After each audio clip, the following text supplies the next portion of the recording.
paisible, n'a jamais été un endroit festif. La prison, c'est une privation de liberté.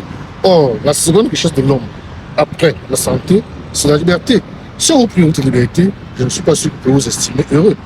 Et puis, même si cette thèse pouvait être accréditée, je dis et je répète qu'on pouvait lui appliquer des mesures de surveillance judiciaire.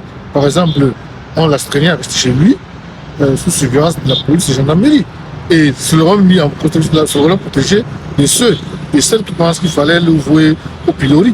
Donc je pense qu'en réalité, pour moi, cette version qui tend à dire que c'est une protection, bon, dans les faits, elle ne se justifie pas parce que le doyen est quand même un homme âgé, c'est un âge, je veux dire, le doyen souffre de plusieurs pathologies chroniques. Ce n'est pas en prison qu'il recevra les soins adéquats. Ah, aussi, les 4 autres jeunes, qu'est-ce qu'ils font là-bas? Qu'est-ce qu'ils font-ils en prison? Qu'est-ce qu'on leur reproche exactement? Bon, je pense que l'ouverture de la procédure judiciaire qui a déjà débuté donnera la suite dans le déroulé des événements. On saura effectivement de quoi il s'agit, qu'est-ce qu'on leur reproche. Si même il est vrai qu'il y a des faits qui sont mis à leur encontre, on verra si effectivement ces faits sont patents, si ces faits constituent des infractions. Voilà donc notre démarche, notre posture à ce moment. Quelle appréciation faites-vous du mandat de dépôt quand vous jugez que le dossier est vide? En réalité, quand un dossier est vide, le principe en toute matière pénale est la liberté. Donc, quand un dossier est vide, qu'est-ce qu'on fait dans la prison? Quand un dossier est vide, la solution la plus simple est de relaxer les personnes poursuivies. Sinon, n'importe qui peut être arrêté et placé dans une détention provisoire. Et c'est le cas actuellement. Je pense que certaines personnes qui ont des intentions bien précises sont en train d'instrumentaliser la justice pour faire taire des voix dissonantes, pour faire taire des voix qui donnent un son de cloche qui tend vers un univers, un Mali plus ouvert, un Mali fraternel, un Mali d'amour et de paix. Ce sont ces voix-là qu'on veut éteindre. C'est le cas du doyen Fakoli et des 4 autres jeunes qui n'ont rien à faire, je dis bien rien à faire en prison en l'état actuel du dossier. Je le répète, ces gens n'ont rien à faire dans la prison. Vous avez tantôt parlé hier également d'une éventuelle procédure de judiciaire contre certaines personnes qui auraient proféré des menaces d'intimidation, de mort même souvent. Quelle lecture faites-vous de cette plainte?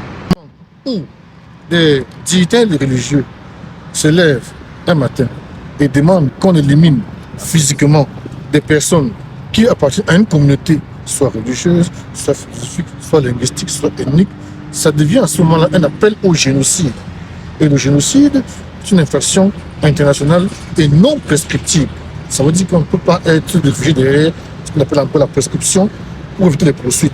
Et ces infractions qui donnent lieu à des mandats d'arrêt internationaux. Alors, quand des gens se lèvent le matin et tiennent de tels propos aussi graves dans un pays, une république laïque comme celle du Mali, ça se pose des questions. Ces personnes ne peuvent donc pas rester tranquilles parce qu'il faut qu'elles répondent de ces actes devant les institutions judiciaires. Je suis même surpris jusqu'à présent qu'il n'y ait pas de poursuite contre ces individus. Alors, comment voyez-vous cette suite? Est-ce qu'il ne faut pas aller vers l'apaisement mieux que d'engager d'autres poursuites judiciaires? Je dis, l'apaisement n'est pas du côté du doyen et des 4 autres jeunes. L'apaisement n'est pas de leur côté. Ce sont eux qui sont en vérité les victimes sacrificielles d'une espèce de nettoyage au sein de la société malienne. Non. L'apaisement est plutôt du côté de ceux qui ont appréhendé le doyen et les 4 autres jeunes. Comment peut-on parler d'apaisement quand des gens sont en prison?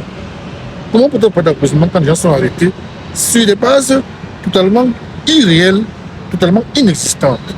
Comment peut-on parler d'apaisement quand on sait que des gens sont menacés de mort parce qu'ils pensent autrement? Ce n'est pas l'apaisement. En réalité, l'apaisement impose plutôt que ceux qu'ils ont envoyés en prison les relâchent le plus tôt possible. Parce que vous voyez, la situation politique de notre Afrique, en général même, ne prête pas le flanc à des agissements comme ceux auxquels nous assistons. L'Afrique a de nombreux challenges, de nombreux enjeux, de nombreux combats menés. Et je pense que ce n'est pas en nous s'autodétruisant, en tuant des valeurs sûres, telles que le doyen Louis Fakoli et les 4 autres jeunes, qu'on réussira à relever ce challenge. En réalité, nous avons besoin plutôt de paix, d'amour et de fraternité, et de tolérance surtout. Qu'on sache qu'une religion, une conviction philosophique une appartenance ethnique ne doit pas être des freins. Les Africains sont plusieurs, on est pluriel, on est multiple, en fait on est un. C'est dans cette pluralité qui fait que cette richesse que nous avons en Afrique, moi je viens du Cameroun, mais étant en Mali, je me sens chez moi parce que je retrouve des choses que je vois chez moi au Cameroun. Donc, pourquoi combattre ceux qui ne pensent pas comme nous? C'est plutôt le dialogue qu'on doit privilégier. Et l'apaisement passe donc par le dialogue, c'est-à-dire l'écoute. Écouter ceux qui ne pensent pas comme nous. Leur donner aussi la parole. Dialoguer, échanger. Je pense que c'est la seule solution pour que la paix revienne le plus tôt possible dans les cœurs et les esprits des gens. Votre mot de la fin, alors? Mon mot de la fin est très simple.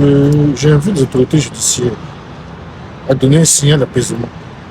Parce que, voyez-vous, la justice est la seule institution dans tout État qui se veut dire non, ce nom, la seule institution qui est garante de la paix et de la cohésion sociale. Sans maintenant l'équilibre de la balance, la justice et la paix entre les divers citoyens, qu'en réalité, les citoyens retrouvent confiance dans le vivre ensemble. Ce vivre ensemble qui est très cher à toute l'Afrique. Et cette situation que nous vivons actuellement est assez déplorable et regrettable. Parce qu'en réalité, on ne devrait pas arriver à ce niveau-là. On doit s'écouter, s'entendre, dialoguer et parler. Et pour qu'on arrive à la paix, il faudrait que le doyen et les 4 autres jeunes qui sont actuellement en détention provisoire retrouvent la liberté. Je pense que c'est le premier signal d'apaisement qui permettra que la paix revienne dans les cœurs des esprits de chacun.